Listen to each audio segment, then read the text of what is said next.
আসসালামু আলাইকুম এভরিওয়ান, আমি রাকিব মুসাব্বির আছি আপনাদের সাথে নতুন একটা ভিডিও নিয়ে। এই ভিডিওতে নদী সম্বন্ধে কিছু তথ্য দিব। চলুন যাই শুরু করা যাক।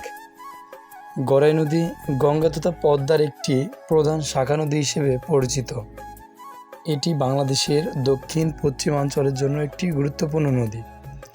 গড়াই নদীটি কুষ্টিয়া জেলার হতাশ হরিপুর ইউনিয়নের প্রবহমান পদ্মা নদী হতে উৎপত্তি লাভ করে মাগুরা জেলার শ্রীপুর উপজেলার নাকল ইউনিয়ন পর্যন্ত প্রবাহিত হয়ে মধুমতি নদী হিসেবে পতিত হয়েছে। একসময় গড়াই নদী দিয়ে গঙ্গার প্রধান ধারা প্রবাহিত হতো, যদিও হুগলি ভাগীরথী ছিল গঙ্গার আদি ধারা।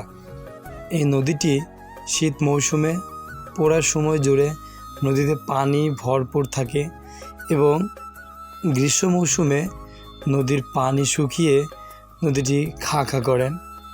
নদীটি পলি জমে অনেক পলি মাটি জমে কৃষকের আবাদ জমি হিসেবে উৎপন্ন হয়। সেখানে অনেক কৃষক ধান জন্মায়। দেখেন অনেক সুন্দর ধান হয়েছে। এই নদী পাড়ের প্রতিটা মানুষই মনে করেন এবং বিশ্বাস করেন যে নদীটি জীবনেরও একটি অংশ।